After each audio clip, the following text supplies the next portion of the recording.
High, আমি গত কিছুদিন আগে এরিস্টটলের নীতিশাস্ত্র পড়তেছিলাম। তো ওইখানে এরিস্টটলের নীতিশাস্ত্রের মধ্যে একটা অংশ আছে রেটোরিক থিওরি। এটা মূলত বক্তৃতা তত্ত্ব বলা হয় বাংলায়। এরিস্টটলের মতে কেউ যদি একটা ভালো বক্তৃতা দিতে চায় তো 3টা জিনিস ফলো করা উচিত। আমি একটু খাতায় লিখছি, আপনাদের দেখাচ্ছি। এরিস্টটলের প্রথম কথা হচ্ছে বক্তৃতাকে 3টা ভাগে ভাগ করা লাগবে, মানে 3টার দিকে নজর দিতে হবে। প্রথম এথোস, দ্বিতীয়ত প্যাথোস, 3 নম্বরে লোগোস। এগুলো গ্রিক শব্দ। Athos mean credibility of speaker, 2 নম্বরে প্যাথোস ভ্যালুস অফ অডিয়েন্স, 3 নম্বরে লোগোস লজিক ইন আর্গুমেন্ট। তো আমি একটু বিস্তারিত যদি বলি, এথোস মানে হলো ক্রেডিবিলিটি অফ স্পিকার, মানে একটা যে বক্তৃতা দিবে তার বিশ্বাসযোগ্যতা কতটুকু, মানুষ কি তাকে বিশ্বাস করে, সে কি বিশ্বাসযোগ্যতা অর্জন করতে পারছে। মানুষের অডিয়েন্স যারা তার বক্তব্য শুনবে তারা যদি তাকে বিশ্বাস না করে, সে তো একটা ভালো বক্তৃতা দিতে পারবে না, কারণ মানুষ তার বক্তব্য শুনতে উৎসুক হবে না। তাই একজন বক্তাকে প্রথম যে কাজটা করতে হবে ক্রেডিবিলিটি, মানে বিশ্বাসযোগ্যতা অর্জন করতে হবে। তো বিশ্বাসযোগ্যতা কোন কোন কাজ করলেও অর্জন হয় আপনারা ভালোই জানেন। ট্রান্সপারেন্সি, হিসাবের ক্ষেত্রে ট্রান্সপারেন্সি থাকতে হবে, দায়বদ্ধতা, এই জিনিসগুলো ক্লিয়ার থাকতে হবে, মানে মানুষের বিশ্বাস অর্জন করতে হবে আপনাকে যদি ভালো বক্তৃতা দিতে চান। এটা এরিস্টটলের মত।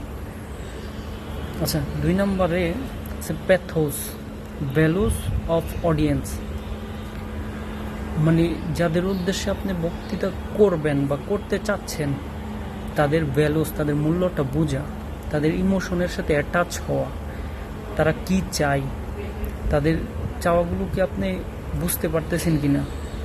তো তাদের ইমোশনের সাথে আপনার অ্যাটাচ হতে হবে।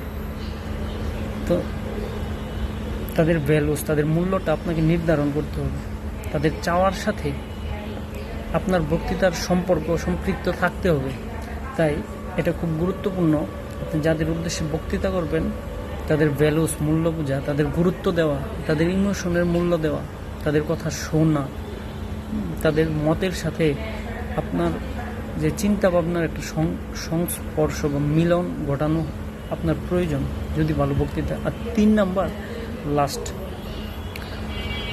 লোগোস। তো আমরা এথোস আলোচনা করলাম, প্যাথোস আলোচনা করলাম, এখন 3 নাম্বার লোগোস। লোগোস হলো logic.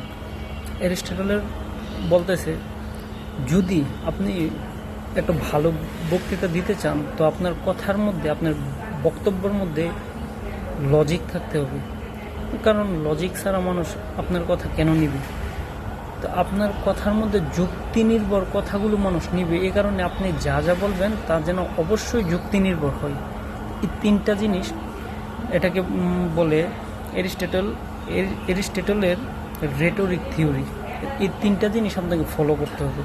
It's not important that আপনি ভালো বক্তৃতা করতে গেলে 3টা জিনিস ফলো করতে হবে, এটা ইম্পর্টেন্ট না, বাট এরিস্টটলের কাছে মনে হয়েছে এটা জরুরি না। সব বড় ব্যক্তি সবসময় সঠিক হবে, আপনি অন্যভাবে ফলো করতে পারেন। আর এই 3টা জিনিস ফলোর আগে আমার ব্যক্তি জীবনের একটা অভিজ্ঞতা থেকে আরেকটা জিনিস, যে আপনি যখন বক্তৃতা দিতে চান তখন প্রথম দায়িত্ব হচ্ছে আপনি দাঁড়াবেন সাহসের সাথে, যা ইচ্ছা তাই বলবেন, শুরু করবেন, বাট আপনাকে শুরু করতে হবে। ধন্যবাদ।